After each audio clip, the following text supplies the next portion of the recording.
Well, hey there, family, and welcome to an interlude episode of our Family Tithes, an Old Gods of Appalachia TTRPG based on the Connor family of Williams Prospect.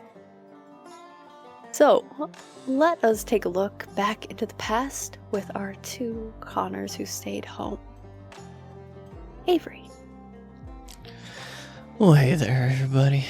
It's me, Avery, at Avery DuBois on all the social media platforms.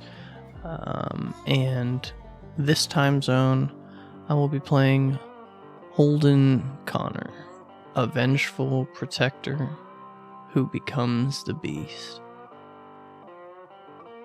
And he does indeed. Rissa. Hi, everybody. You can find me all over the social medias as The Array. And tonight, I will be playing Natty Nethera Connor, Cursed Sage who delves into darkness. Today we will indeed be seeing some of that darkness. I am as I was in the social media, because I think I'm funny. I will be playing the world, the being known as the Game Master. Now, Old Gods of Appalachia, the tabletop game, is based on the podcast of the same name. That is a horror anthology podcast. It's going to contain some darker themes, so make sure you're checking in with yourselves as we've checked in with each other. We want to make sure everybody's having a good time. Things are dark, but hopefully it brings you a little bit of light. So with that, we're going to take a look back at Williams Prospect in the year 1919. A year after the end of the First World War. Were you Holden? Been a few years. It's been 5 years since you went into town when they found you. The people had been going around with the enlistments, and you joined. You had to. Your grandmother ranted and raved, but you still had to go. And for you especially, it was rough with what you have going on in your body. Something you've been dealing with since you were 8 years old. And you fought. And people died. A lot of people died, and some of them by your hand or your teeth. And they finally let you go home. Not much has changed in Williams Prospect. There's still Milton's General Store, the church, the post office, Miss Marceline's boarding house, although it's been taken over by her daughter for the most part, the schoolhouse, where you and all your cousins learned, and the church on the edge of town. Your grandmother has been writing you letters about everything that's been going on, how there's a bunch of kids at the house again, what's going on through Holden's mind. Heading home. Holden is just turning over the old pocket watch that he brought home with him. It's broken in every way that matters. The glass is cracked. None of the internal workings function. But he knew he had to get it in the mail. To Floyd Harrison's wife over in Kentucky. It was a promise that they made to each other before they went into Belle Outwood. If anything happened to Floyd, Holden would make sure that pocket watch got to his son. If anything happened to Holden, Daddy'd make sure that Floyd would make sure his dog tags made it home to Lindy. And that promise that you're gonna need to keep, he would have kept for you. Floyd didn't make it out. Before you head up to your grandmother's house, do you stop by the post office? Yeah. So Holden, as you walk into the post office, it's later in the evening. So pretty much town is quiet. The social club's still going, but other than that, Williams Prospect is calm. So as you walk through the door, and Matilda Rollins stands behind the desk as the little bell goes off.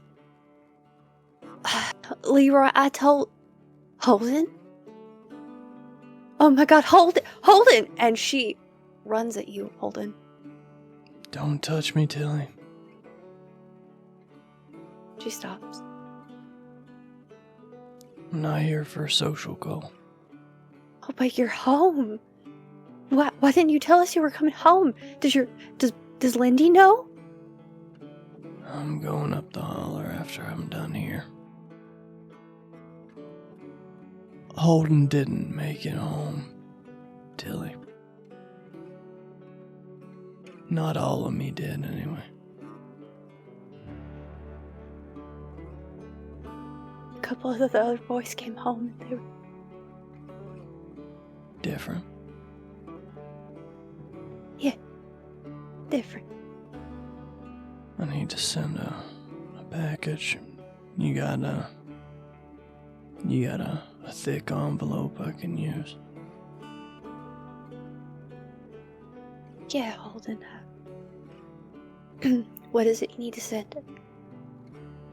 She straightens up, goes back behind the desk. 2 letters in this watch. Mrs. Floyd Harrison. Got an address, or do I need to call the directory? I know she lives in Dawson's Bend, I think. Okay. Oh, I'll check over there. Have Leroy send it over.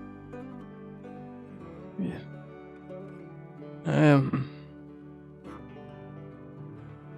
The last letter I got before Lindy said she moved a bunch of kids in. You seen them? The kids? Yeah, I made your cousins Holden. And, another little one that,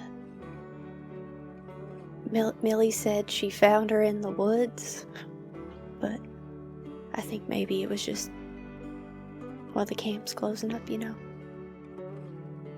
Well, between us, I think Millie might have learned a bit too much from her father. He was always telling tall tales. But that's just a nice way of saying somebody's a fucking liar. Not way speak the dead, Holden. Maybe if they cared more about their kids, they wouldn't be fucking dead.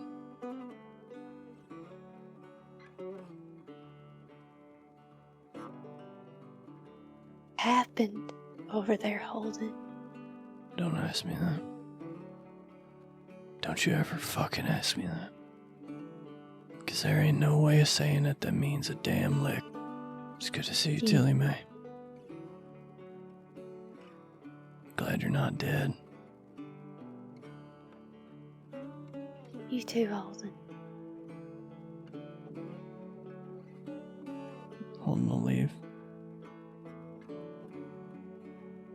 and head up the winding path up to Lindy Creek.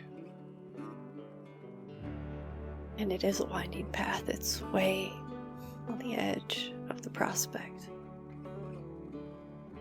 Which is where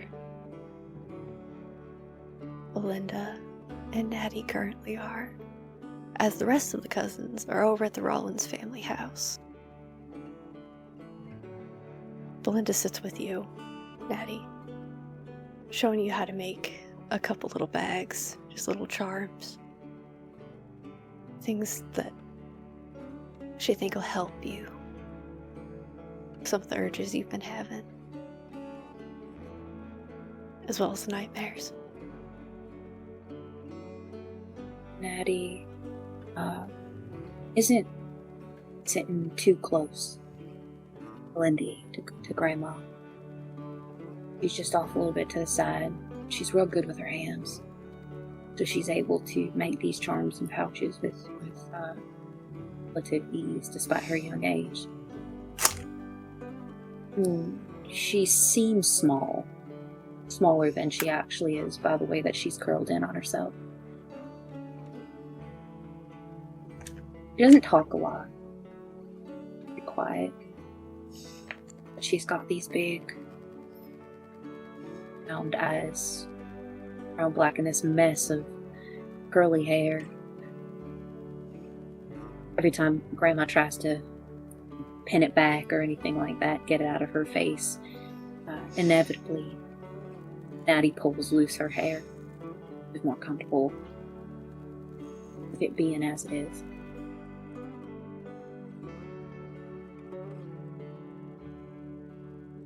In this year, Natty, where you've decided when your birthday is, and that you were born around the same time as Millie, you're about 9, almost 10. So it's been a few years. Are you still holding on to the skins at this point?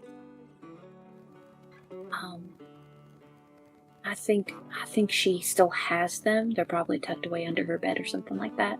But she's no longer wearing them. Right now she's wearing just a simple black dress. Not too fancy.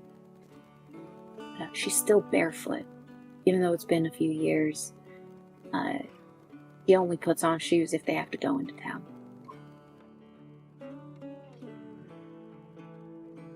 Grandma seems to be a little bit...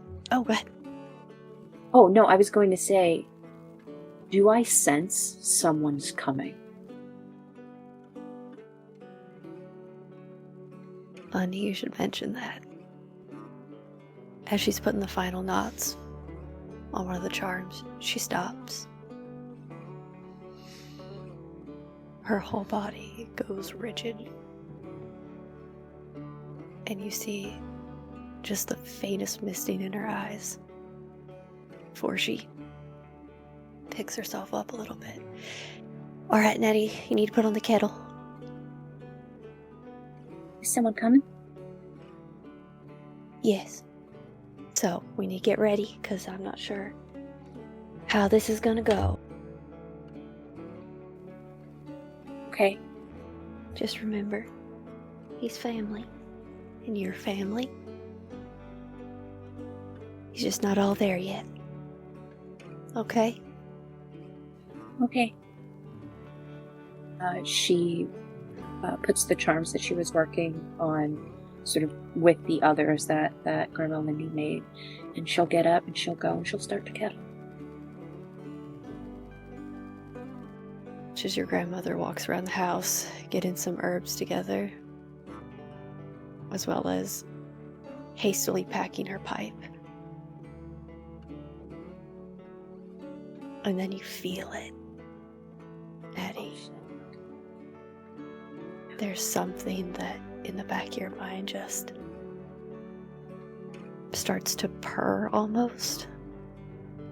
Just the faintest sounds of God, yes, God. She does that thing where she tilts her head to the voices. There's a shiver that runs down her back. Then she starts looking out the window.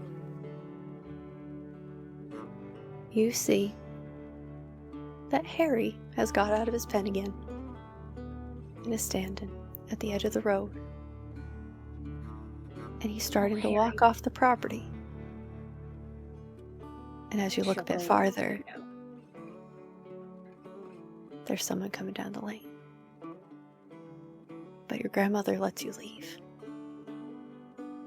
When you started to tilt your head, it's something you noticed that Nanny always used to go over to you and Till you pay no mind.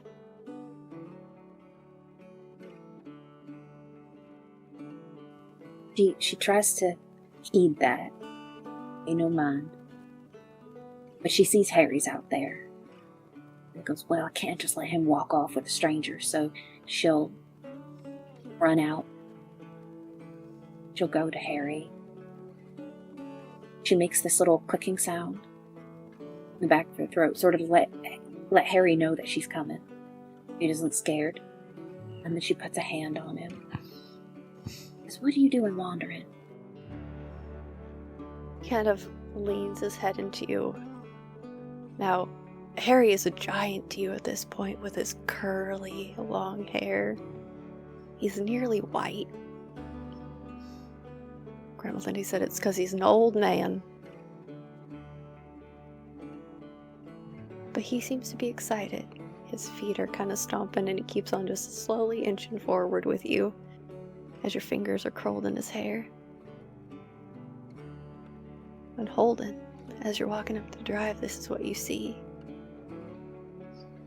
You see a little girl with a mess of black hair. And Harry. I think Holden just shifts the rucksack on his bag up a little bit. And keeps walking until he gets close to the girl and the mule. He'll look Harry in the eye for a minute. You got fat. Harry leans his nose down and huffs. And then just kind of puts his head against yours and shoves you a little bit. Yeah. And then he looks down to Natty and looks up to you. Look at me, child.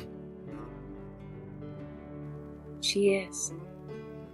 Her neck craned because you're a lot taller than her. What's your name? Nethera. Who are you? Granny says your family. I ain't nobody that special.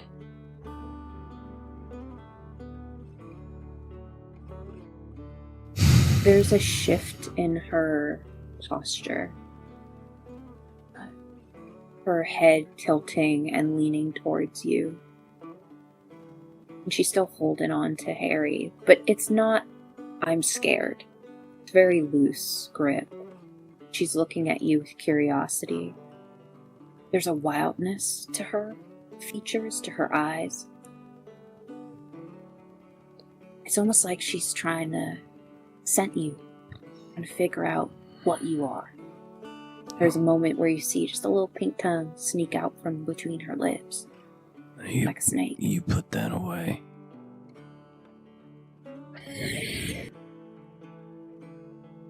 Who's your mama and who's your daddy?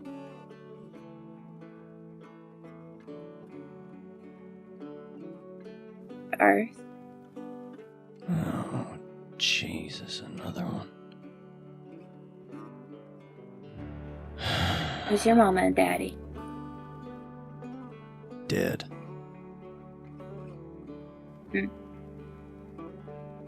Like the, 3 other brats running around here with you?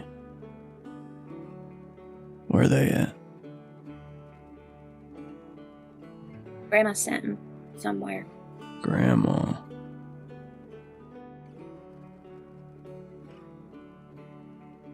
Fuck me. Go on, get him back in his pen and get him fed, child.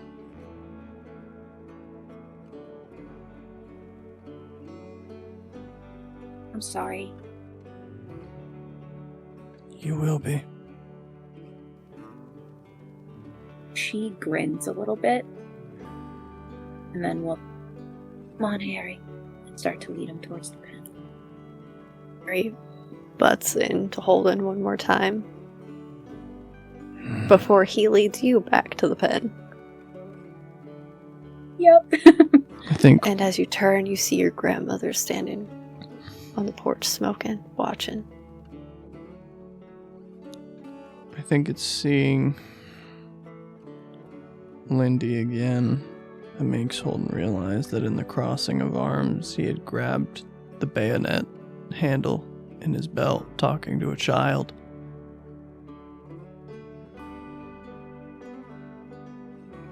His shoulders had tensed almost all the way up, his body becoming more concave than convex.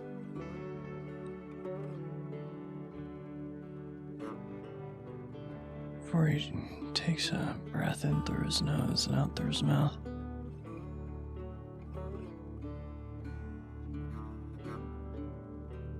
You ain't gonna ask me who I am. I raised you, boy. I don't need to know what your name is, Holden.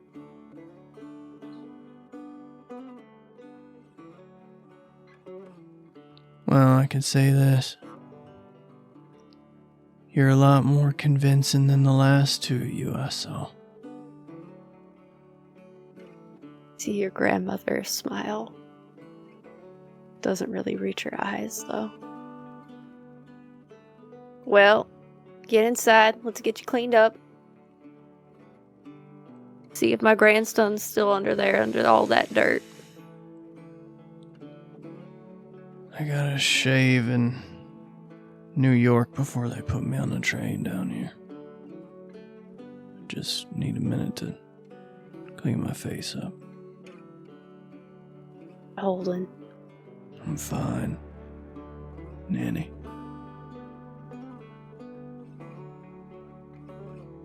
Come on, get inside.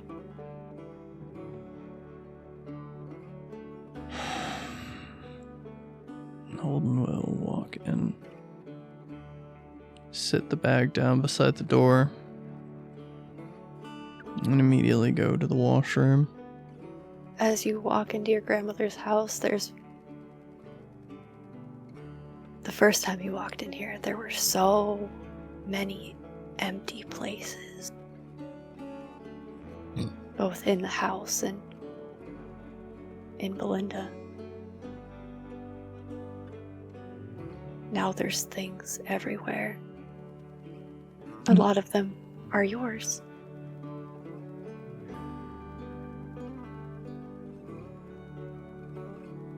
As you walk into the washroom,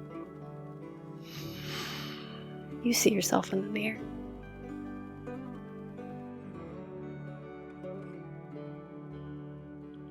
He can't look himself in the eye. He'll reach in the breast pocket of his dungarees and pull out the little metal tin of tablets. Pop one in his mouth. Then decide better of it and pop in two more.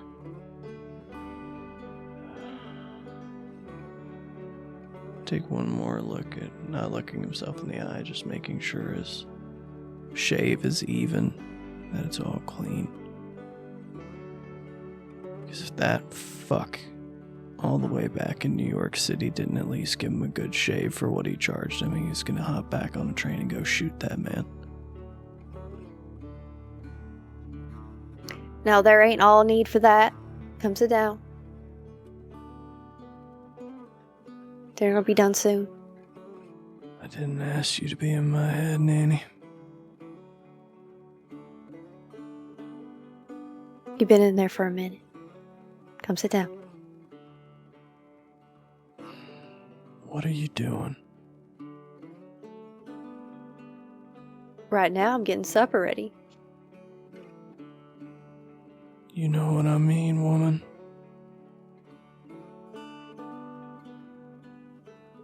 Now, Holden Connor, I know you've been gone for a long time, but I'm still your grandmother.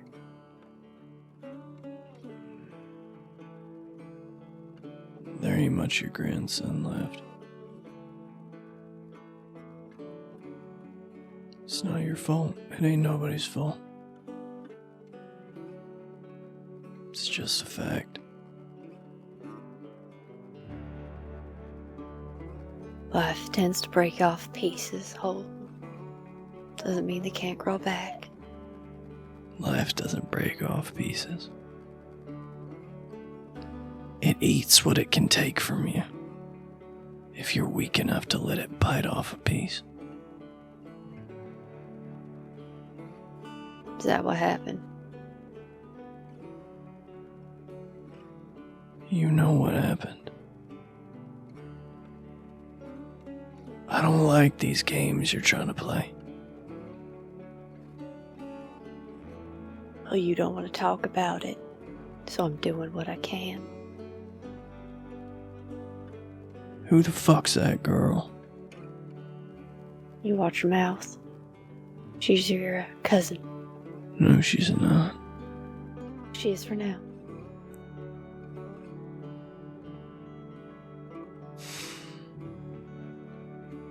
Look, I went and got Emmeline's boy when you asked me to. And I didn't say nothing. Now you got 2 more. And a third that ain't even fucking ours. Yes, she is. She's a member of this family, Holden. That's fine, but she ain't no kin of mine. She can Well, be... she's kin to me, and that means she's kin to you, Holden, and you will treat her as such. Listen, you want me to treat her nice? Fine. Just keep her away from me. I can't stand looking at her.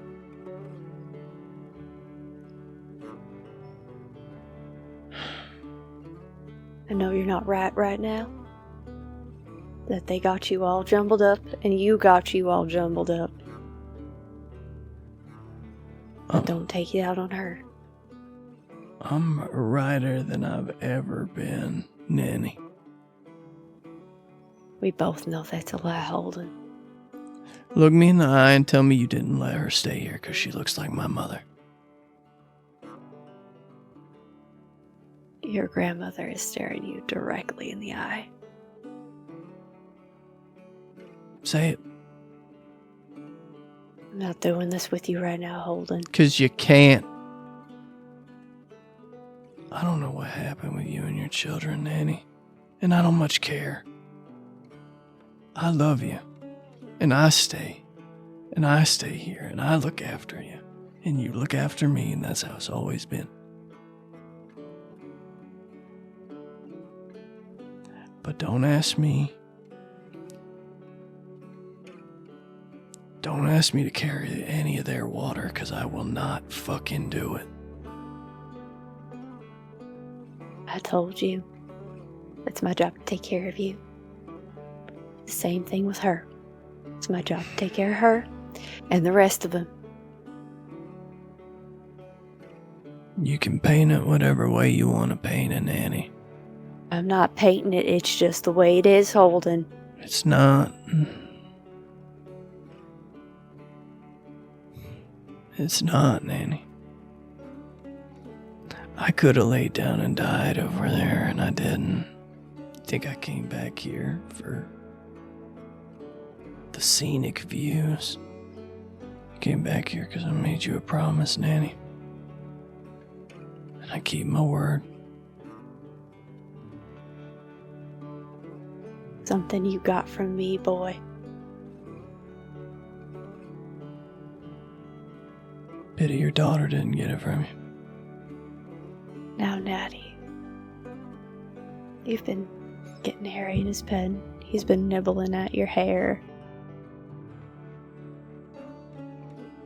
How long have you been listening? Since he finally let you go.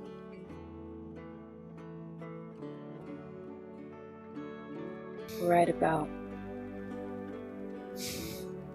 Grandma Lindy told him to get out of the washroom. Brows are furrowed. She don't quite understand. This strange man, he's so angry. She understands that. Doesn't know what he meant. Her looking like whatever lady. She knows she's not her.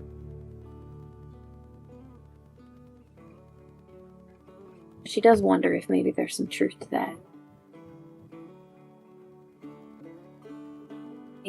Maybe Grandma Lindy let her stay because she looks like this person. There's a little frown on her face. Kind of leans over, just sort of peeking past the door frame, looking at them. You watch as Lindy goes to straighten up, and you feel that crackle in the air, Natty. And those voices in your head are just, Yes, yes, yes. Do it. Do it. as Lindy catches you. Natty, did you get Harry put up? Yes, I did. He's okay. She'll step in the house, stepping a little closer.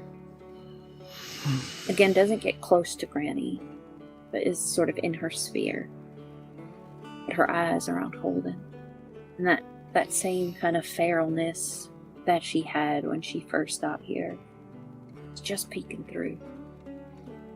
It's the way she's holding herself that feels more animal than human. You see this Holden, the way Natty holds herself. It's the same way you do when it's close to time. You hungry, child?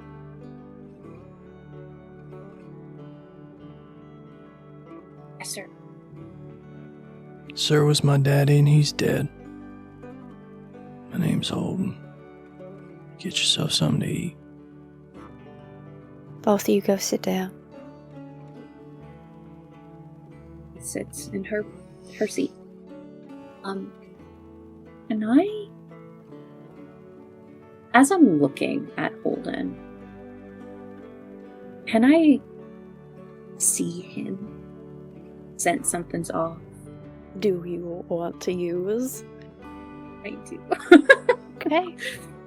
Yes, I would like to use See the Unseen. So, Natty, as you're sitting here, your grandmother has put mugs of this tea in front of both of you and herself. She's got out some sort of chicken, potatoes. There's cabbage that she's gotten from the garden. And that smell, Natty, starts to smell like burning hair. And then there's this smell that you can't quite place. But you've never been anywhere near chemicals like what you're smelling. So I don't think you know what it is. As you look at Holden's face and body, and all you see is a caged animal, fangs and teeth and fur. It is burnt and snarling and green. I think you see her almost coil back as she looks at Holden, and her hands, fists, tiny little fists, tighten. Her knuckles go white. There's a soft rattling that comes from her chest as she's looking at him. You have the feeling it sees you as much as you see it.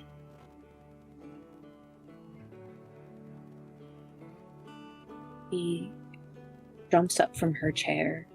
I think she does it so suddenly that the chair falls back on the floor. And I think she's got a knife in her hand. One of the cutlery that was on the table.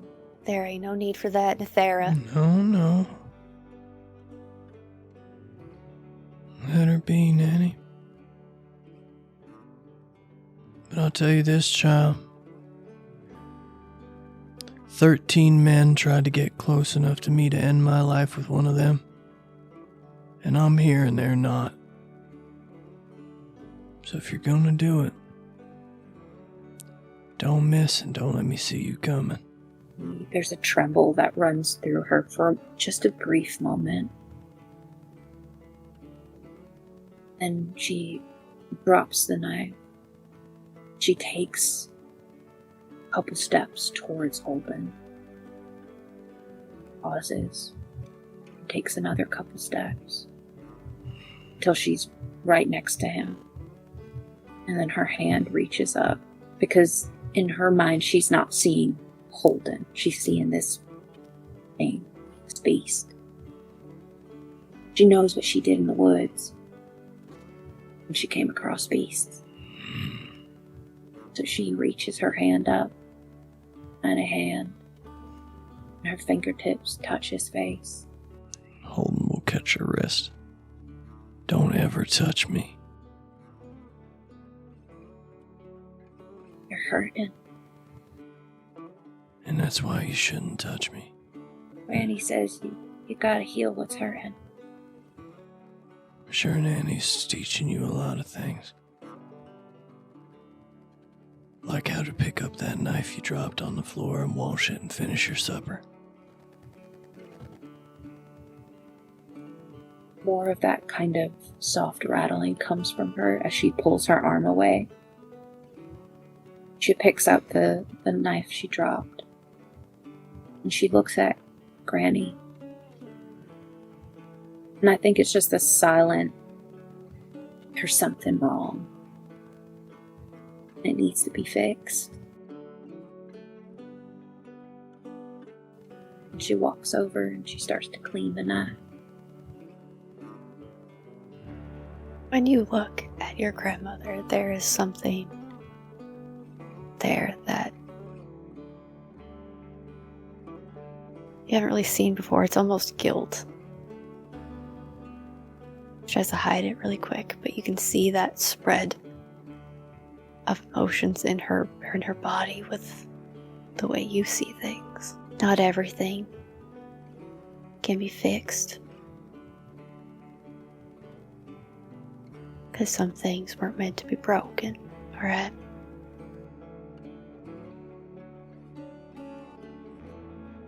Sometimes you just gotta heal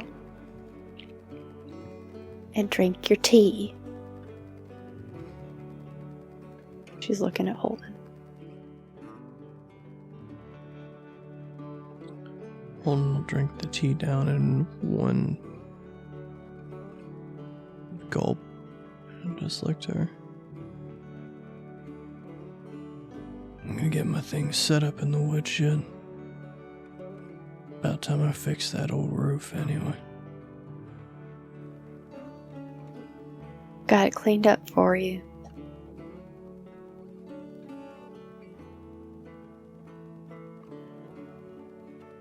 He'll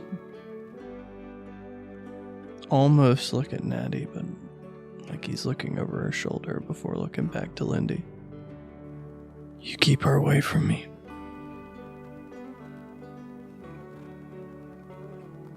Gonna be hard to do, Holden.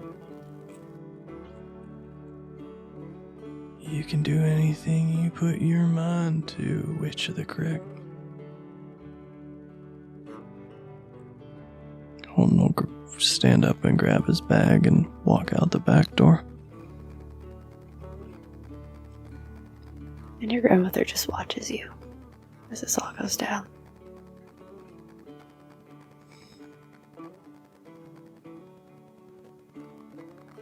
Maddie, when he walks out the door, as if there is this Heather takes a couple steps towards him, like she's gonna follow him. And then Lindy, stops herself. yeah, Lindy actually reaches out to you. He's gonna need some time. Natty, he's hurting, but not in the same way that you think. There's a monster in him. And It's not a monster, baby. it's all burnt up and snarling. I know.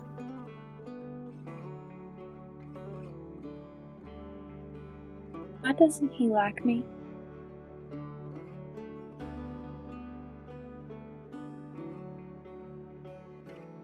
Can't not like someone you don't know, Maddie.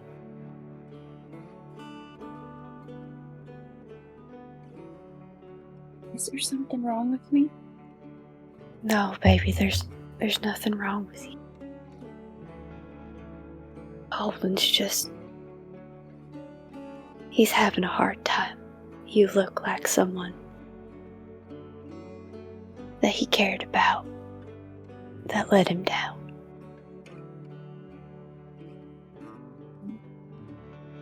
I can't help what I look like. No, you can't. Can't hold things for other people in that way.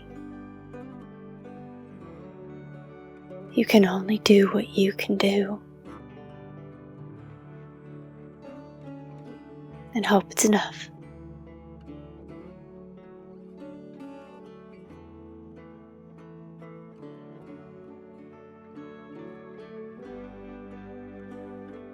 She'll finish up eating her supper. And then when it's time to go to bed, she'll let Granny tuck her in. Then when Granny goes off to her own room, Natty will get up. She'll go to the window, looking out at the woodshed. Holden, you came home just in time. What do we see out of the woodshed? I think we see Holden walk out the front of the woodshed. Take one look at the full moon hanging high in the sky. He doesn't have any clothes on.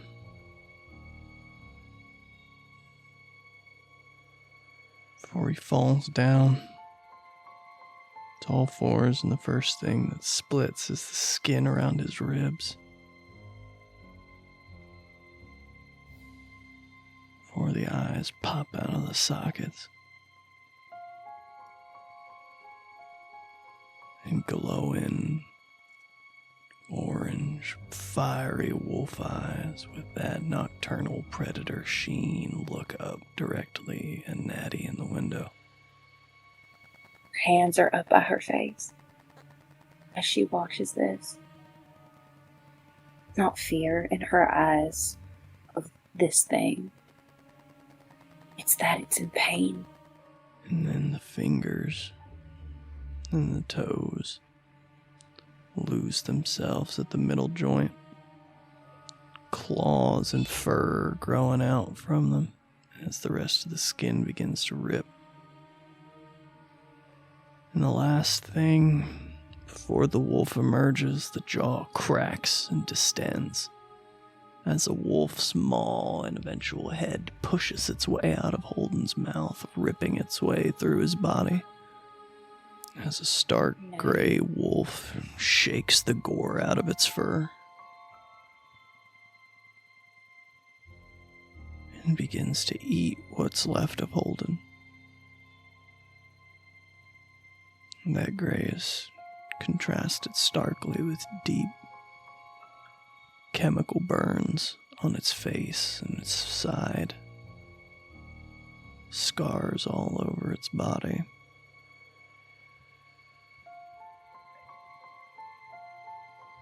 As it just eats everything that's left. Natty watches the entire thing. She doesn't get Grandma Lindy because she thinks Grandma knew. I think she stays at that window, seeing him consume himself. She remembers the time in the woods when she had to do some things. daylight. I think she opens her window. She crawls up, so she's sitting on the ledge. She watches him. Then I think she makes a silent vow. I think eventually she falls asleep. Almost as if she's just trying to stay awake long enough to make sure that he got back from wherever safe. She's so little she can't stay up. Passes out right there on the ledge. You do, Maddie, you fall asleep. You weren't the only one watching. So as your grandmother leans out the window, picks you up, and holds you close, you hear her. Everything's gonna be alright. She tucks you back in. That was the first night that you and Holden spent in your grandmother's house. Holden running through the woods, finally free and out of the fight. Back in the woods and the green. Where we're going to take a quick break. Welcome back to our Family Tithes, an Old Gods of Appalachia story, the interlude for our two lovely Connors here. Before the break, we got to see the past. Far into the past. And what we're looking at now is not that long ago. And poor Harry had to go through it all. He's gone through a lot of things, though. So having to raise another 5 children was nothing for him. Holden and Natty, you learned a balance. Even if it was just out of necessity of having to live in the same home. Or maybe on behalf of Belinda. So in the year 1932, as you awake in your grandmother's house, Natty, to the smell of food cooking, what do you do as you hear your grandmother bustling around the kitchen?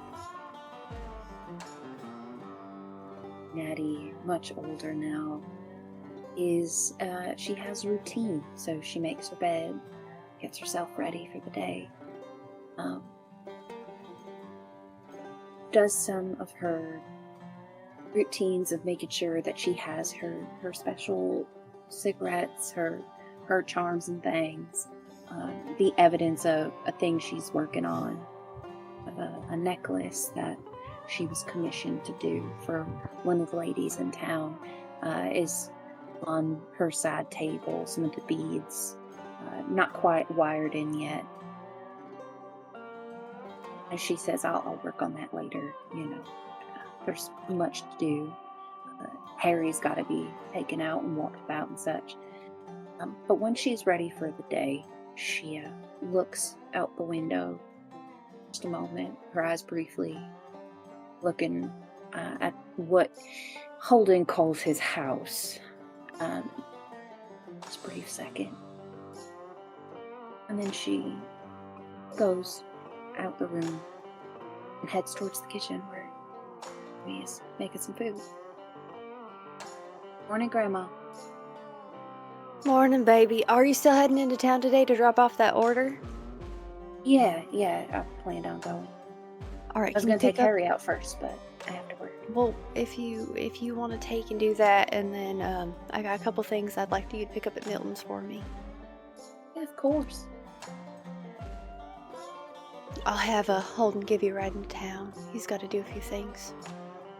If he starts up with his usual nonsense, I can't be held responsible for what I do.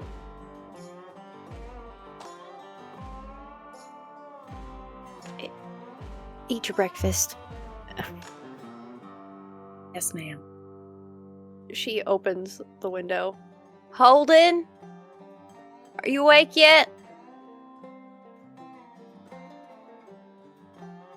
Been awake since an hour before dawn, like every other night that I've been home, Nanny. Then why aren't you at the table? I done ate already. That's not what I asked.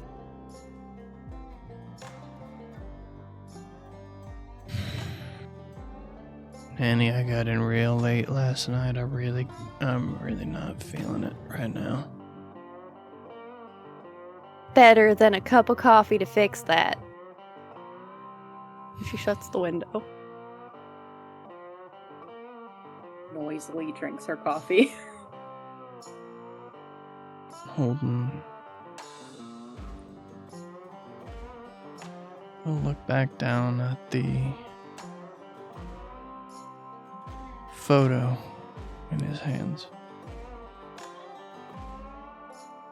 of his much younger self,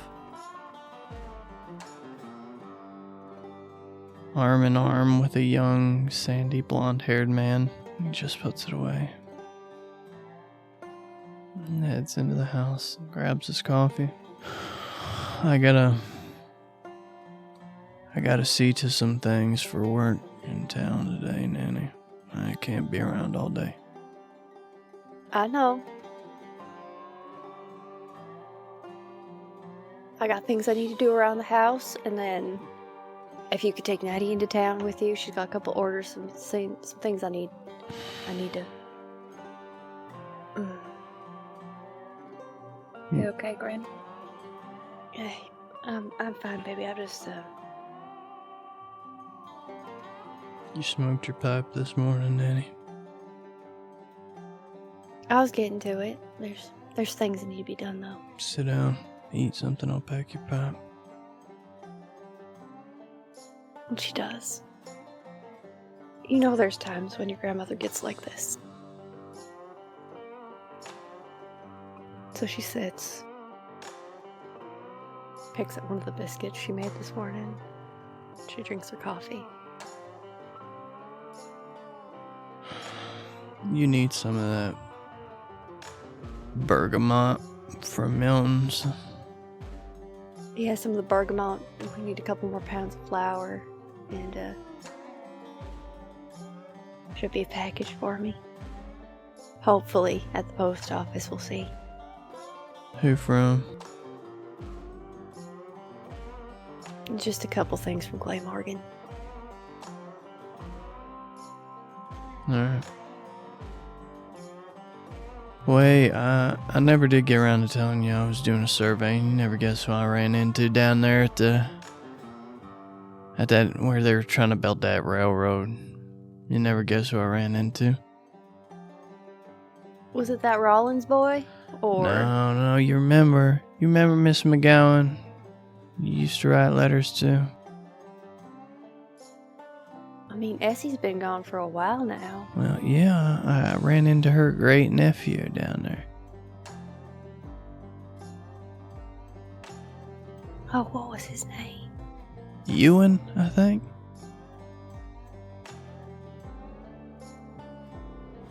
No, that was the older one. Yeah. What has he been doing? He looks about half dead. He's working the railroad, Nanny. You know how them boys look. Yes, I do. Well, Yeah. I told him if he ever wanted to start making ties instead of laying them, to send a letter or just show up to the job site and tell the foreman that I sent him. So we'll see what happens. It's good. You know, it's about as hard as dragging a horse to water and making him drink to get men to do things that's good for them nowadays. Usually don't do things that are good for them. It's what's making them men. No offense, All right, sweetheart. Nanny. Natty raises an eyebrow at that, like, hey. Hey, I did But mean he to was ask, sweet. Nanny, just because I know they're going to ask again. The census people. What am I supposed to tell them about Pappy William? Well, I mean, They asked me twice now if he's still alive. That they can come talk to me. You know they won't, though, and they're just gonna keep pestering me. That's And nice. Well, I guess they don't really want to know any of the information that they keep pestering me about. That's none of their goddamn business. But Nanny, censuses are important. That's how they... For who? For the people that I know live down exactly in the who's on my land. prospect. And why they're on my land. No one else needs to be up here. Nanny, the people in the prospect need help. For Christ's sake, we need a proper school down there.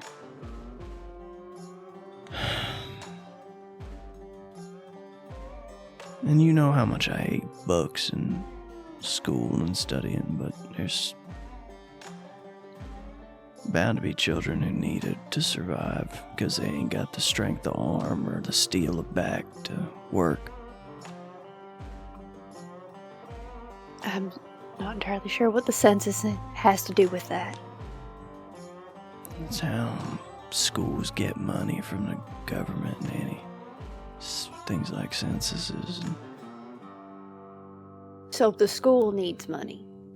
Nanny, that's not your... Because if the school needs money, we can do something about that. You talk to Get Tilly's... the government involved. You talk to Tilly's aunt, and you'll do what you do, and I'll keep being Well, a middleman. I did talk to Deborah. Her and Tilly were saying that Mimi wanted to come have dinner. So I was going to make some sort of Shit. supper. Will you please let me have an excuse to not be here this time?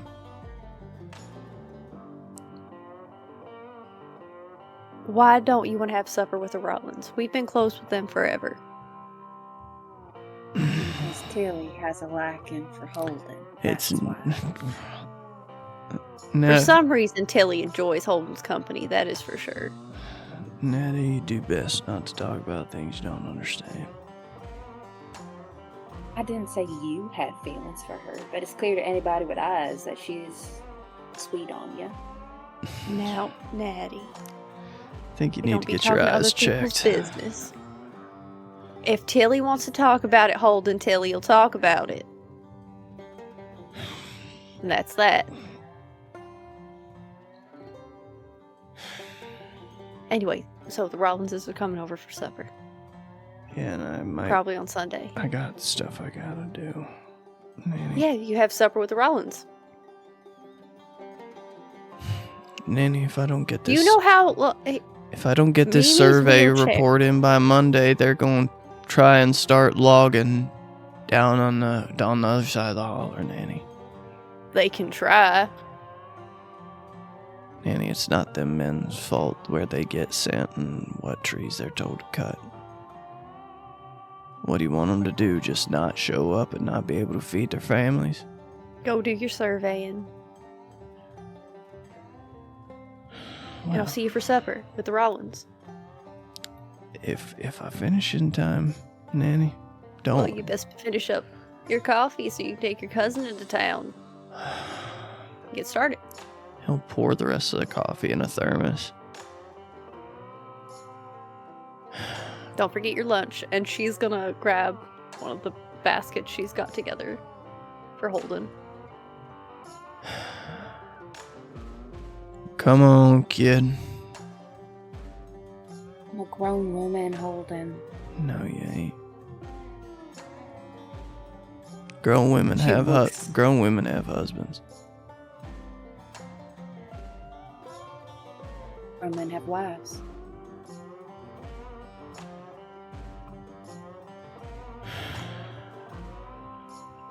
Bong.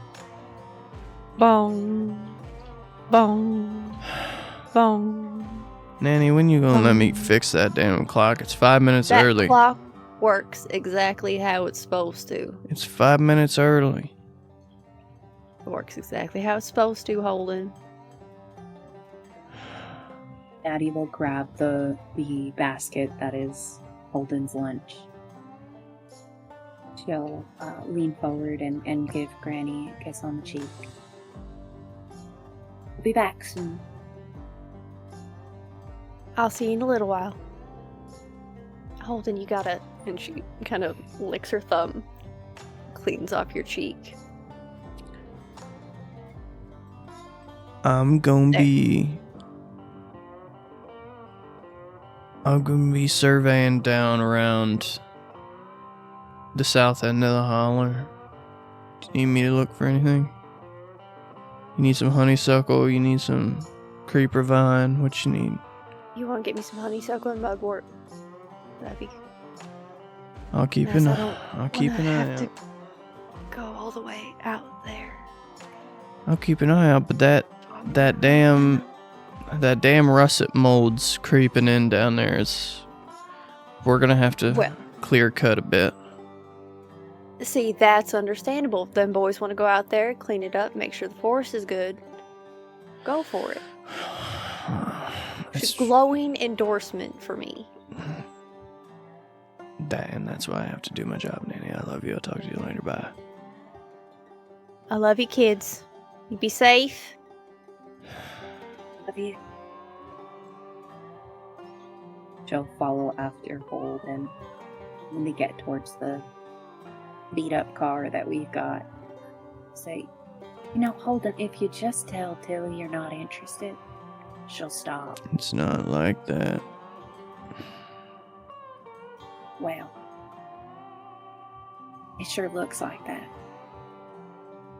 If you don't know what you're looking at, a skunk looks awful like a badger. You know what I mean, Holden. And you know what I mean.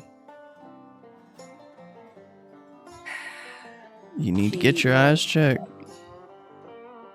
My Has eyes he- are just fine. As you get in the car, you see your grandmother sitting on the porch in her chair, smoking her pipe. And she waves. He's back. I'll just nod and then grab William's pipe out of the glove box. Pack it and light it while they drive. So you drive. Drive down the long, winding road until you get into town proper. It's again, the first thing you pass is a schoolhouse and the church. Now, the church is a little run down, but the parishioners there take care of it. As you were talking about, Holden, the school could use some money. They do have a teacher there, but with the supplies and getting the materials needed to teach these kids right, it's going to take some funding.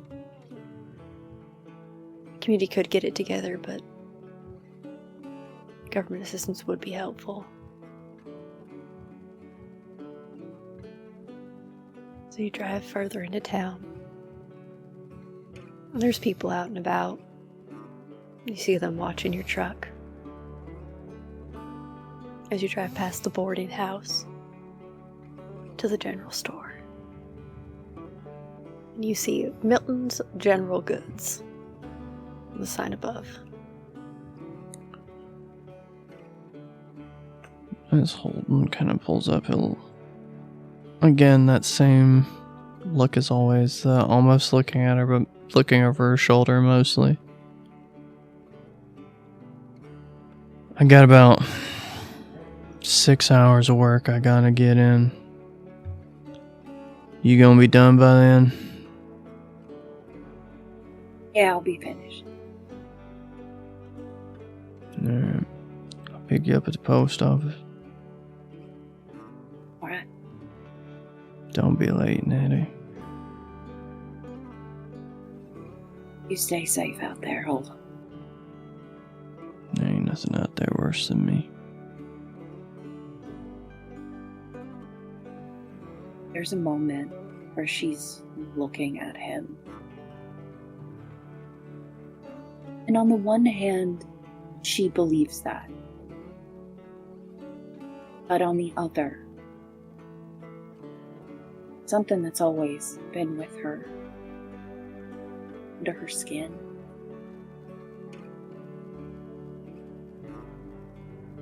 she doesn't believe him. And she gets out of the truck. Now, as that was happening, Natty, Then come look.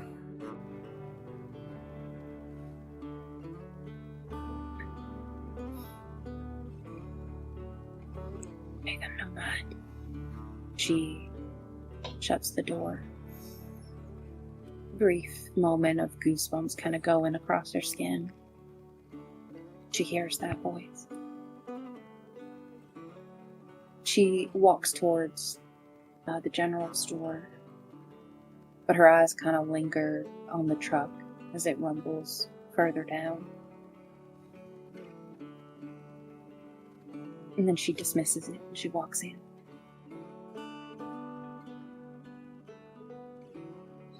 in this general store, you see Mr. Carl Milton. He's a middle-aged man. He's not a man of many words, but he's been running this store since you were a kid. About the same age as Holden. He kind of looks up. Oh, well, hey there, Miss Connor. How's your grandma? It's good. How you doing? You alright? Oh, can't complain. Weather's been a bit off, but, not good for these old bones, I understand. Need anything, you can come on by and ask. I'll Oh, help you yeah. out. Yeah. We know. Alright. Got some things I need to get. Oh, yeah, you got a list? Yes, sir. And she'll pull out a list that probably she wrote down, because Grammy just said what we needed, and she'll hand it over to them. Yeah, I think your grandmother at this point sends a list going, Carl Milton, you know exactly what I need. Just fill it up. Send me the bill. Yep. Yep. So it's, Natty's version of that. It's just a neat list of those things. Because the poor old man, he's doing his best. Her eyes, I think, she has a habit of looking out, even doing mundane things, just making sure everything is still as it should be here in the town. The briefest moment, Natty, you feel a shift. Just feels something slightly off. But then the door opens. And you see Miss Marceline. She runs the boarding house next door.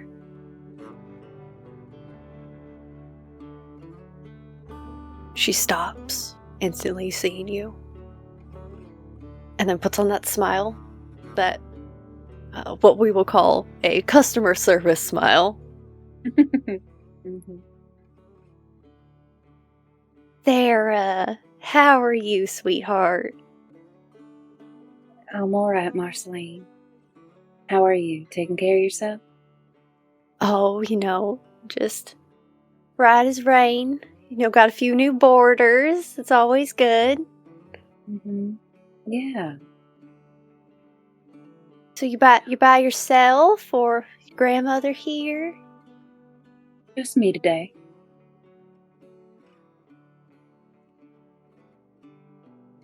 All right, Yep. then.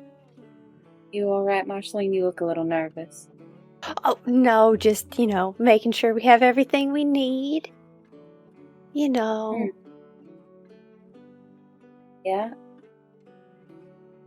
Well, here you go, Miss Connor. And anything else, you let me know. Thank you, Mr. Milton. Hi, Sure. Marceline.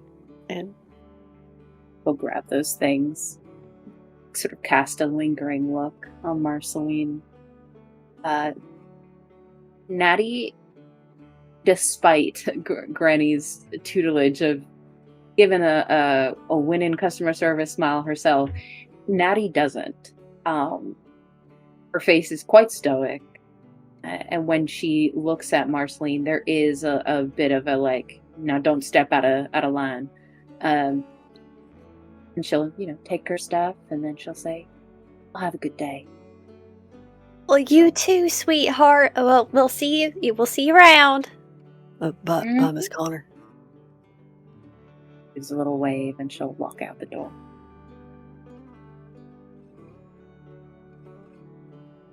From there, you can head down the row to Petunia Stillwell's house, who is the lady who recently commissioned you for a piece. Petunia's been having a rough time lately, but her husband's been having to drive all the way out across the border into West Virginia, working at the mines.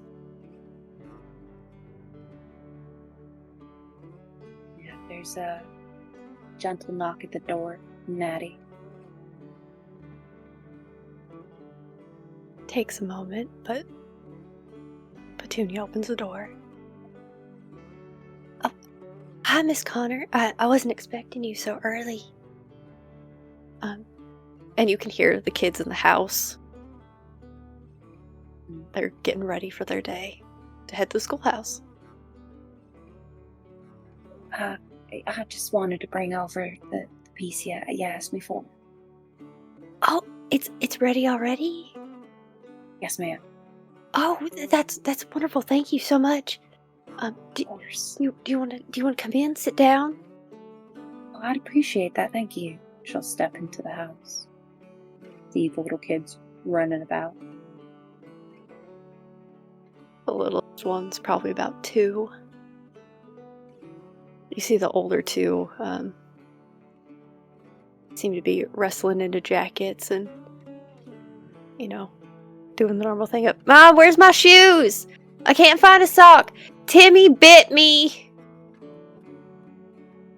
There's a little smile at the Timmy bit me. I'm so sorry. Just one moment and then can I get you anything to drink or? No, I'm all right. I'll just sit myself right here. Don't you worry.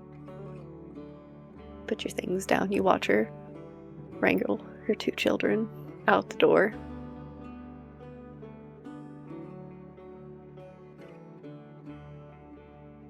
She waits for you.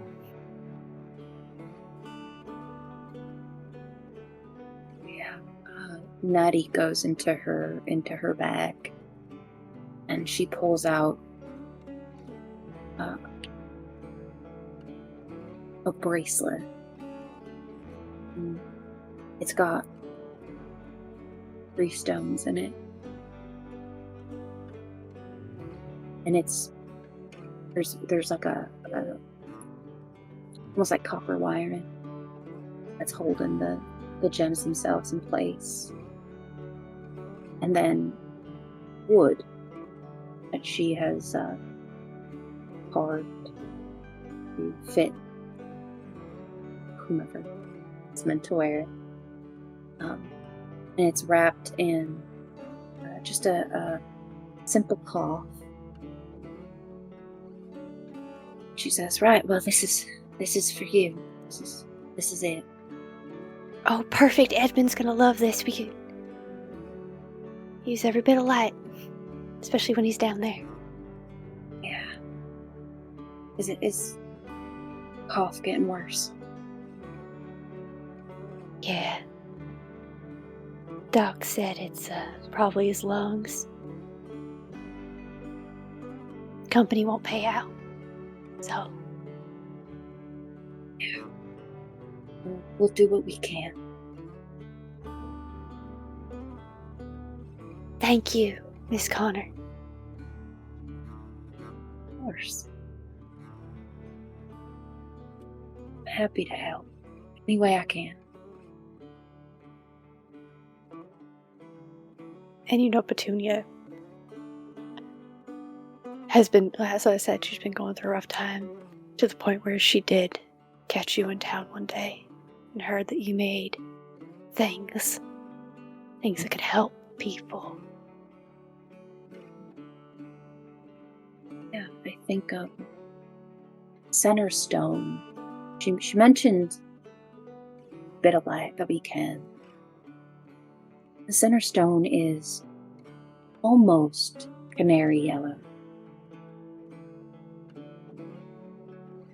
And the idea is that it filters through light.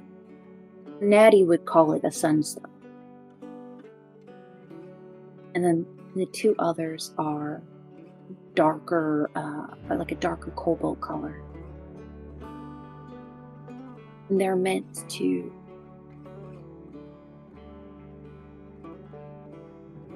harness the air, clear the air. When she was making it, she wove in the intentions, not just of healing,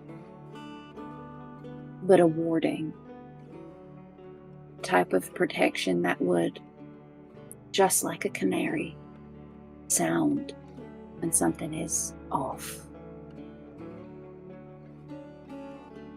And she says to her, "You get that on his wrist. Be okay." Yeah. Yes, thank you so much. And she does, she reaches in to the folds of her dress and pulls out the money. Puts it in your hand to just clasp onto your hands. Maddie puts her hand over hers. And she gives it a little squeeze, waiting for her to look at her. And when she does, she says, "You're an amazing mother. Don't doubt yourself. You're raising these babies right." I'm trying my best. Now if we could just get them to be a little nicer to each other. Well, it is everything. They'll learn that soon enough. Hope so. Now I want to go down and talk to the school teacher again. Oh, Lord. Well, me and my cousins were going to school. Sometimes we got into little tiffs, but at the end of the day, we always had each other's back. So I'm sure it's the same for your boys. Thank you. Squeezes her hands again and says, "All right, well, I'm off then. If you need anything else, you know where to find me." I do. She escorts you to the Gotcha. door. Gives her a little wave, and then she'll head out. As you head out towards the post office. Holden. You're headed to the south end of the holler. He gave you a vague map of the area so that you could mark it out. I think as Holden finds a service park he can park the truck in.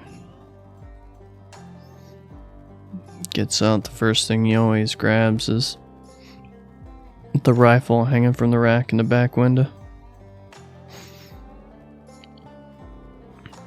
And he moves around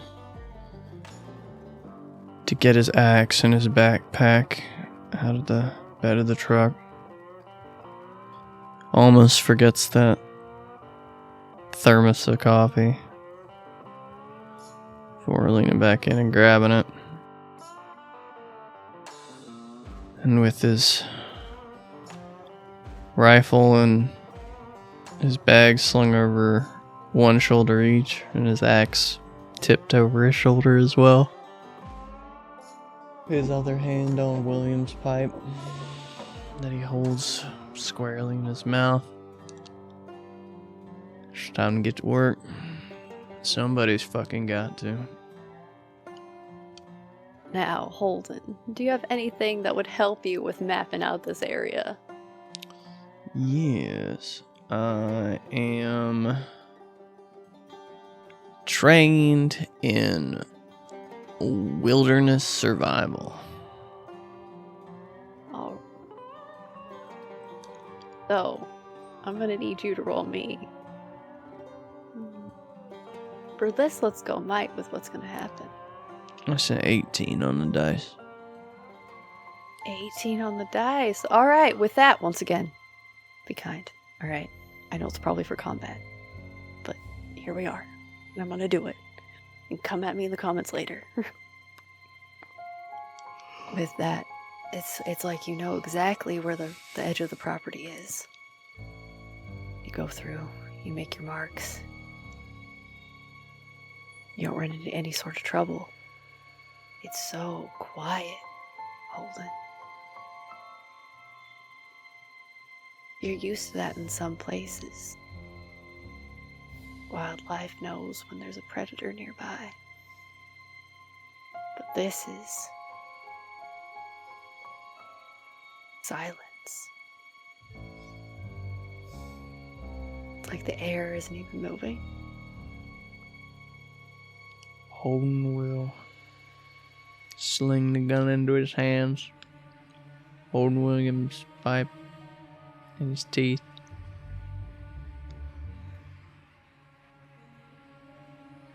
Come on out now. When you go stumbling around, you best prepare to be getting yourself winged. It starts to get darker, Holden. I ain't just afraid of you. You've been chasing me my whole life. It's at this that you feel the ground start to rumble. It's like the trees sway but don't move. There's a cacophony. Feels like rocks shifting and echoing through the trees and the air itself. Come on now, if you wanted to hurt me, you would have. You're just trying to scare me, so just come out and say what you gotta say.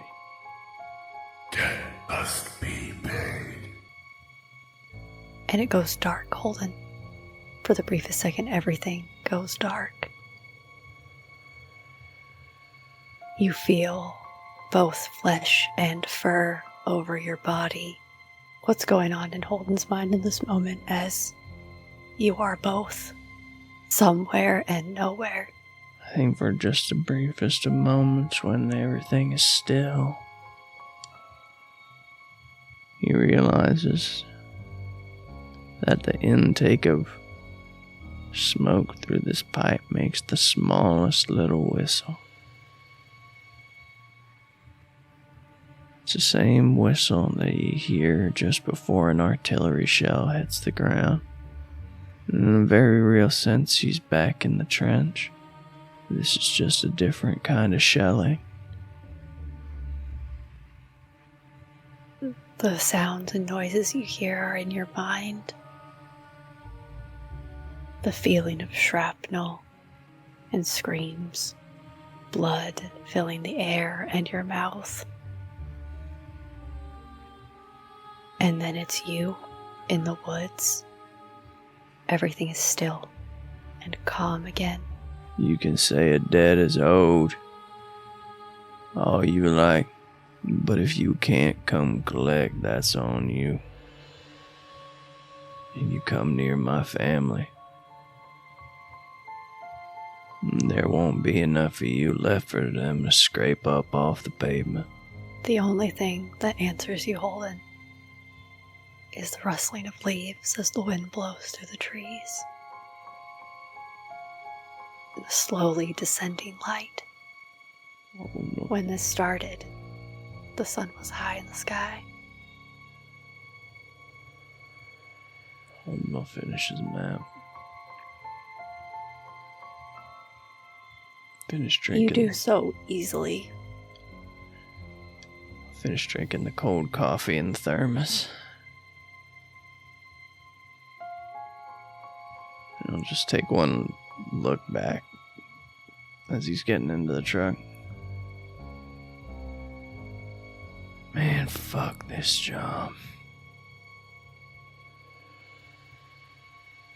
And he'll drive back into town. And the thing that pisses him off the most is he didn't realize that the pipe had gone cold hours ago. And he used his last match to light it on the way into town. And you drive. Now, Natty, you head into the post office. Behind the desk is Dylan Rollins and his sister, Tilly Mae. See both of them pop up. What can I do for you? Tilly, tell your friends here. Tilly, are you back there? Yeah. Hey, Hattie, what's going on? Did you need something? Or Yeah, I'm here to pick up something for my grandma. I Said haven't there gotten should be I haven't gotten anything for her today, but I'll keep an eye out. Alright, I'll let her know. I mean, You two alright? Leroy's been out and about lately. He had to drive all Well. the way over past Tourniquet, especially with what's going on over there. People have been, the last few have been packing up and moving, so. Yeah, I understand. Can't be helped if it ain't here yet. At some point, that old man's gonna retire, but So he keeps telling me every day that this is his last delivery. saying that for what, 20 years now? I'm gonna be honest, Natty, I think it's been way more than 20 years. Probably. Y'all still coming over for supper, right? Yeah, Mimi said she wanted us to take her down, so we got her new wheelchair in, so she's been a terror with that. Right. You two alright? Yeah, no, Dylan's just Natty, I'm fine. I'm doing good. I'm waiting on some things. And I have some I'm gonna go check on that. Alright, bye Till, I'll be back. And Dylan just kind of moseys out the back. Is that nervousness like normal from him, or Yes. Okay. Not all the time. Oh. I see. Natty definitely like raises a brow at Tilly. What is that about?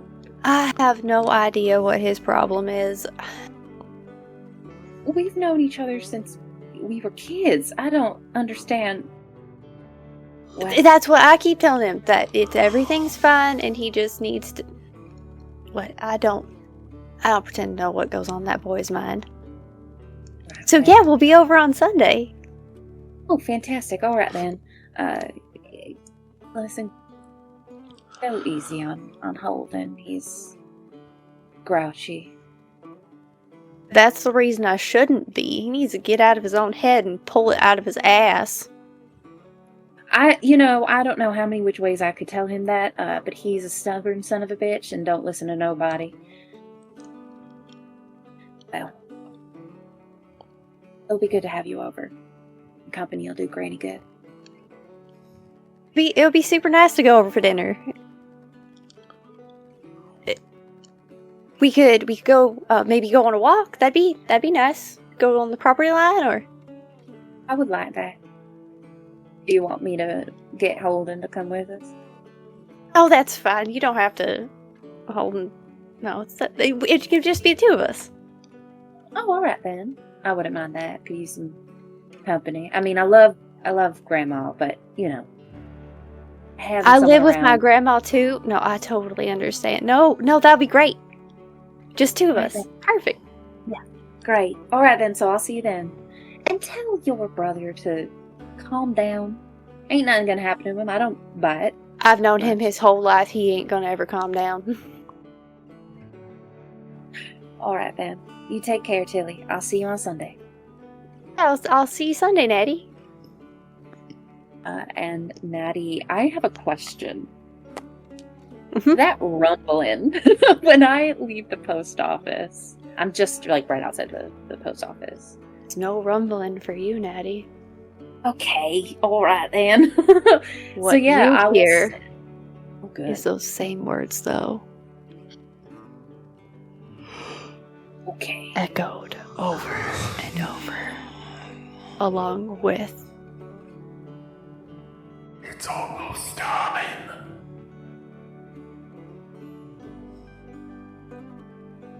There's a nervousness that comes over her, and she starts like looking across the town, and I think that there is just a twinge in the back of her head. Something's not right. She doesn't know what. And by the time Holden pulls up, she's seated, I imagine, at a little bench or a little seating area that's outside the post office, and her foot is tapping on the ground, her knee going. She looks nervous, and as soon as she sees the car, she will jump up and almost meet it before it can stop in front of the post office. you see Tilly kind of pops her head out. Y'all right? Yeah, I'm okay. It's just, I get back home to Grandma, and there's still stuff to do, so... Yeah. All right, well, I'll see you Sunday for a walk. Don't forget. All right, then. I won't, I promise. Hi, Holden. Tilly, you got a match? I'm out. You got 2 pennies? Jesus. Oh, have I ever not? She pulls out a matchbook anyway from the boarding house. Puts it in your hand. I'll look at it. The boarding house, huh? It's important to support your neighbors, Holden. I'm sure somebody's supporting your neighbors. Don't you have somewhere you gotta be? Yeah, all up in your business the way you're always up in mine. Have it Natty any rolls her other eyes. way. Gets into the truck. She'll take one of the matches from the MacBook and light her own cigarette. Thank you, Tilly. You're welcome, Natty. See, manners, Holden. Yeah. That's why Natty's my favorite. A lot of manners for a nice walk. Just the two of you on Sunday, huh? You're late. You're horrible company. You're driving. I'll see you on Let's Sunday, go. Holden, for supper. He will be there. He will be there. Oh, yes, I've He been will. informed. Yes. Mm-hmm. Bye, Tilly. Bye, Holden. Bye, Natty. As soon as we take off, and I'm like, you have to stop flirting with her. You really do, because she's going to get all ideas in her head, and it's your fault.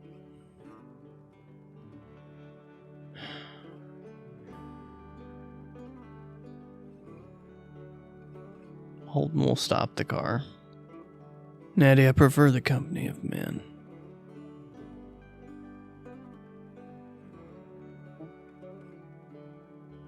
Well, that's fine.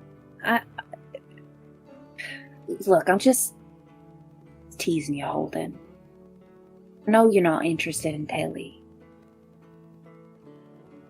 I think you should reevaluate how interested she is in taking a walk with you then.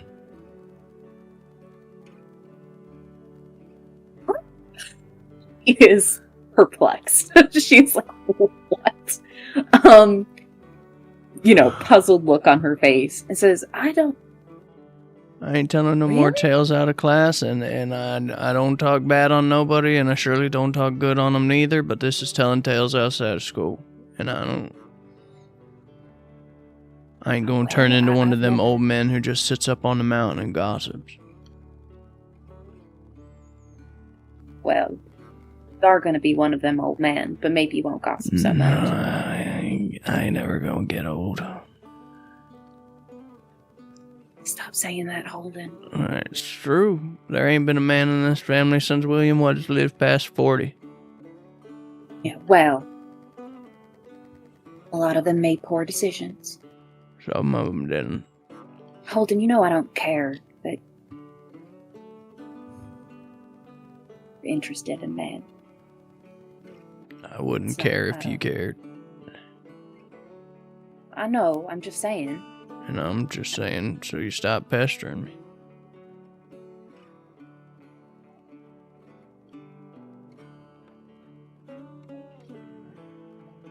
Now,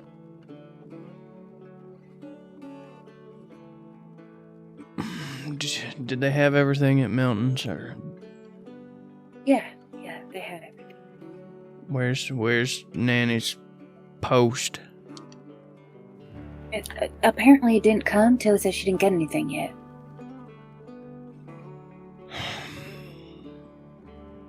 Alright.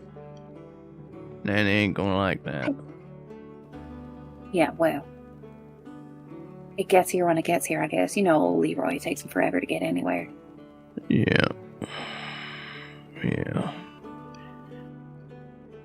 You know, he used to not even come up the lane.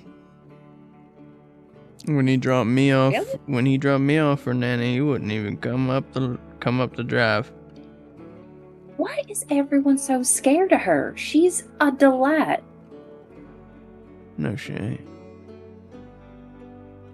Well, she's always been a delight to me. To you. Us. She's a trifling old witch. Everybody knows it. Yeah, and you're a stubborn old man trapped in a young man's body, so... Well,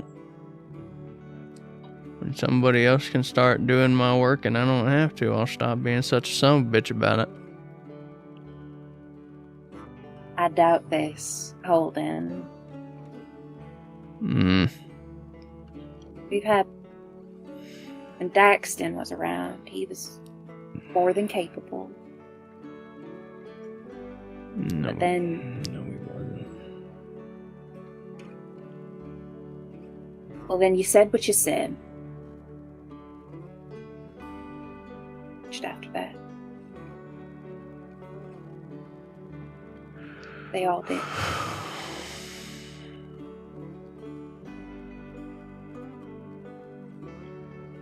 Yeah. You still sore about Millie and Ramona?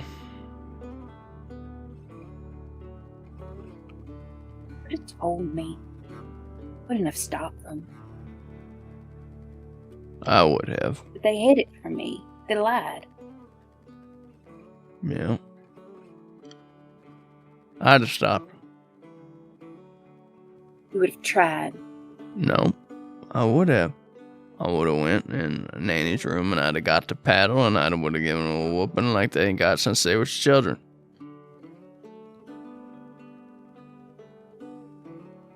Ramona is incredibly headstrong. She's clever. She would have found a way to leave.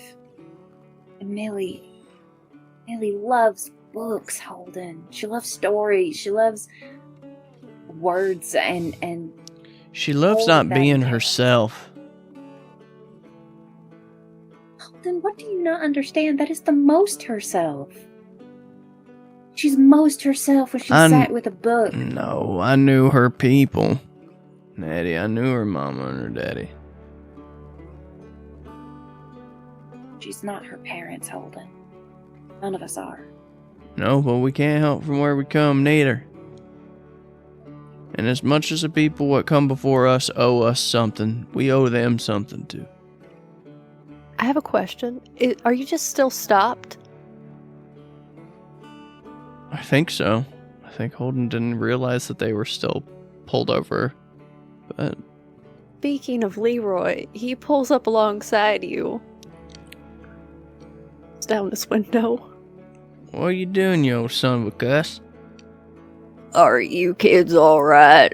I mean, did the truck break down? You need a ride home? I think it's the light bulb fluid. That'll do it. Yeah. Hey, Leroy, you got a package for Granny? I might. Toss it over here then, old son. I haven't gone to the post office yet. I just got back into town. From So where? you kids want to make sure you're alright. Where the hell you been, Leroy? I was over in Tourniquet. What? You know, they're tearing the whole town down, you know. Oh, for shame. Mm-hmm. You know, old Daxton's mommy, she used to work at the charm school over there. You don't need to be spreading things like that about your cousin's mama. It's the truth. Ain't spreading nothing. We're just sitting here talking, Leroy. Why you acting like the whole fucking town's listening? You know how things go around. Only if you spread them around, you old cuss. I'm not talking to anybody about nothing. I'm minding my own business. Well, you pulled Holding Connor. You pulled over here to talk to me about my business, so I think you're talking about somebody else's business here, old Leroy. Well, I gotta head over to the Cochrans after this, but I'll check in on you, make sure you made it home. How's Butch? Ornery as ever. Yeah, well, tell him he owes me a dime for that dinner special. I'm staying out of the business of other people. You know I don't talk about nobody. Yeah, well, you don't talk good about them neither. It's not my place to judge, it's the Lord's. Here. All right, Leroy. You should go home, though. You can't hardly see past noon. All right, well, I'll see you kids. In a little while, make sure you made it home. Yeah. Night, Leroy. Good night, Miss Natty. I'll see you later. Bye, Holden. You take care of your cousin now. Oh, drive on, you old sumbitch. He'll put the car into drive. Little first gear, granny gear. As he pulls off ahead of you. He's never gonna retire. No, somebody'll have to retire him. Yeah. Somebody'll get careless on the road, pull into the wrong lane.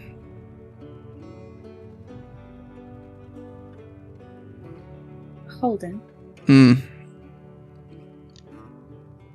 Does Granny know?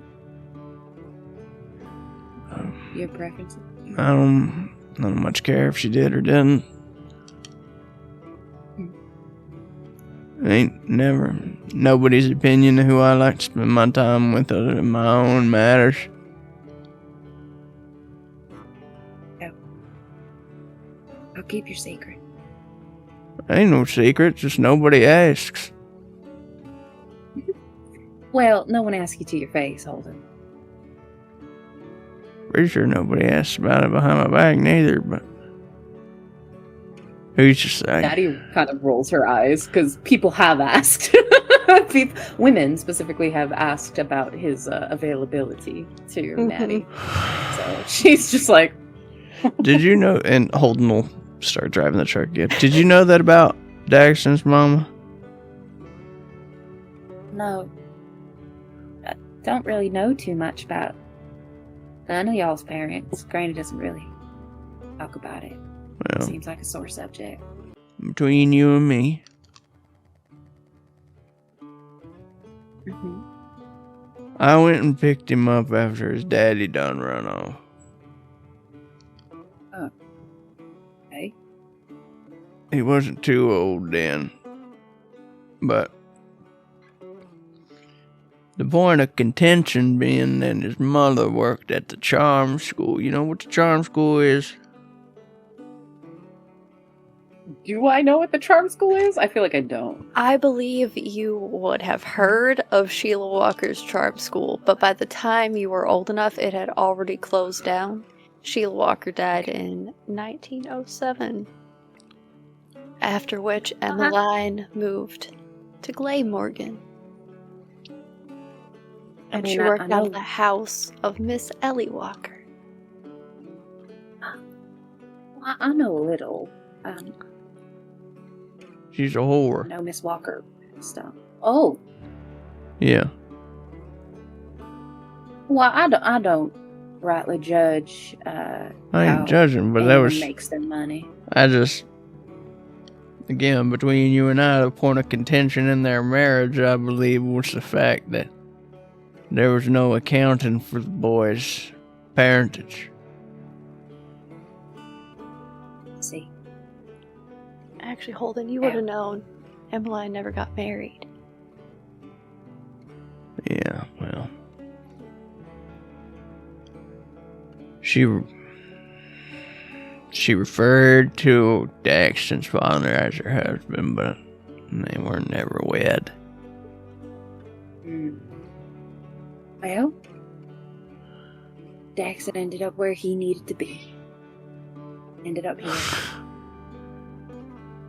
This isn't where anybody just winds up. People come here because something wants them here, Nettie. Ain't nobody's choice to be here. Other than maybe Belinda fucking Connor. Why do you always do this, Holden? You make it seem like, I don't know, like Granny's done something horribly wrong. She's done nothing but take care of us. Takes care of the people in this town. You ain't never Hardly ever without asking for anything in return. You ain't never asked why? I don't know that I cared. Better question, you ain't never asked how? I know how. Do you? I mean, she taught me everything I know. And everything you know, sure as shit ain't everything she knows. I'm telling you, Nettie, I've lived with Nanny for a long time. Most of my life. I know her better than I knew my own father. And I can tell you this. Everybody wants to spray a sugar coat over Nanny Lindy. When the truth of the matter is, she got what she got because she was mean enough to grab it and hold on to it. That's the way of this world, and that's what I tried to tell them kids, but none of them fucking listened to me. Daxton always wanted to talk his way out of a problem. Mona would just bat her eyes and look pretty and look like something stunned and stargazed at. And Millie thought the answer to the problem might be in some book. Well, when somebody puts a goddamn Barucher in your face and says, "Ik volunteer schießen," there is no option other than to get your way out. Well, then not everyone is like you. Or like me. Some people, walking their way out is the best they've got. Sometimes the answer is in the book. I ain't saying that. You ain't hearing me right. They all got their thing. They just ain't mean enough to hold on to what they get.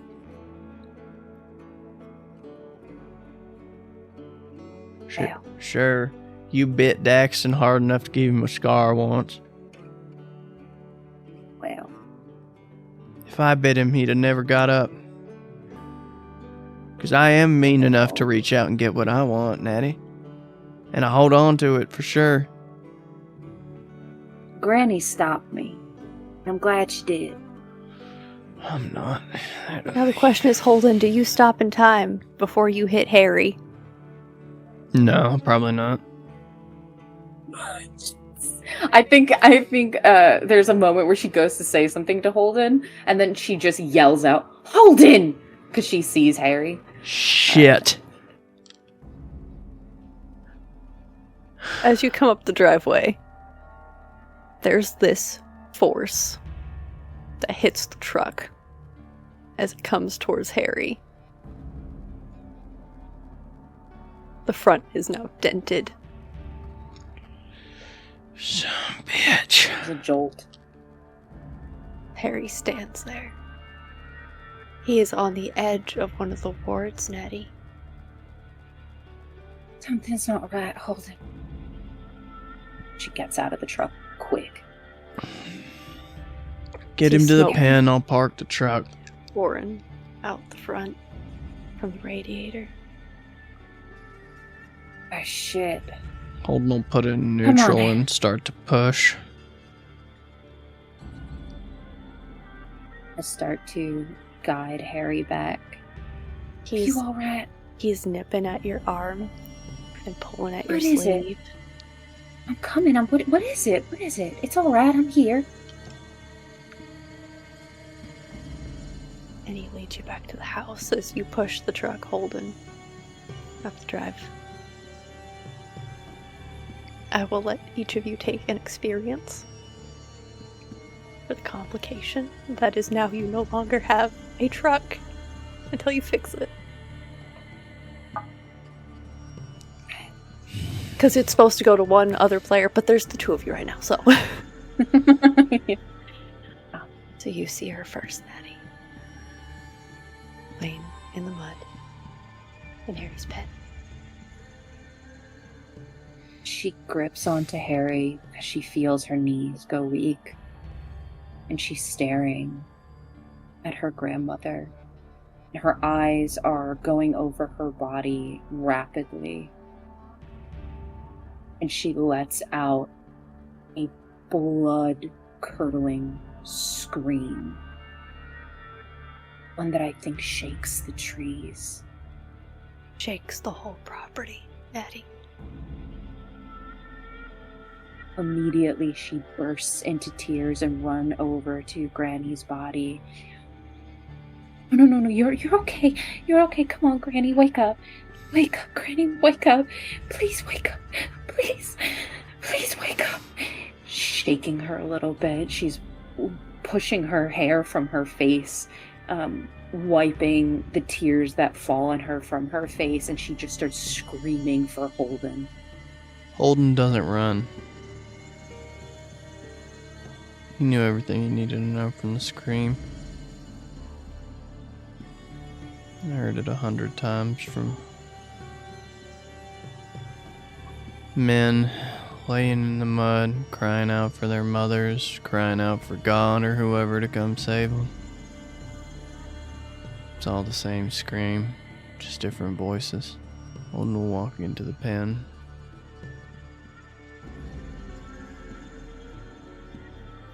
I'll give Harry a real sharp look before he puts his hand on Natty's shoulder. That's enough. At first, you touch her shoulder, and immediately she reverts into this feral person, and a hiss that there's almost like a metallic sound to it comes out of her, and she covers Granny with her body, and her head snaps back to look, and she sees Holden, and then hears his voice, and her face relaxes, and the tears still flowing. She goes, I can't wake her up. Enough. I can't wake her up. She's gone, Natty. Go on. Go inside, cover up the mirrors. I'll bring her in. Okay. Make sure you get the clock. She gets up and she wipes her face and raises her chin and almost blindly walks into the house and starts grabbing various sheets and things that she would need to cover the mirrors. She's in a state of shock. You were supposed to live forever. Eventually her hands come to the clock. As you stare at the clock, Nettie, I'm going to ask if there's anything Holden does before we have this final scene. Holden will just stand there over Lindy for a moment.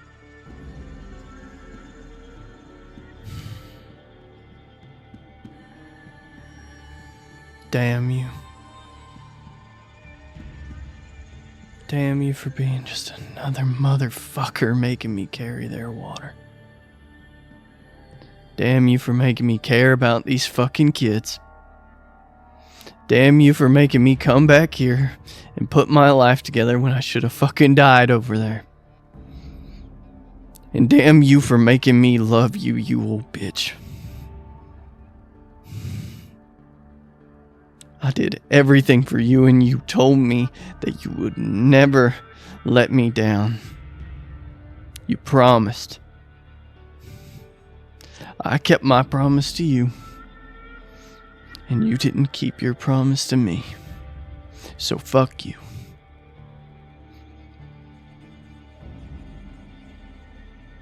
And he'll pick her up.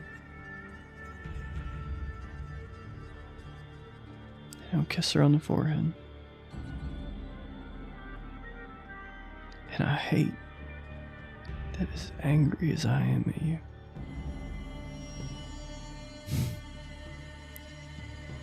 feels like I'm the only one who ever really knew you, Nanny.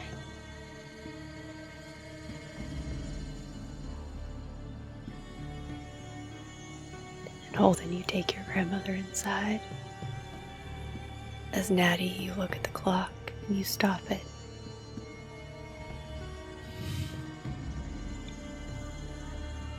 These tithes the Empire have come due.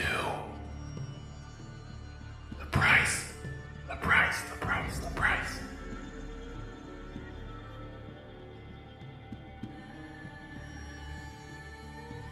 Natty hears that, and she lets out a scream, but it's not one of pain, it's one of rage.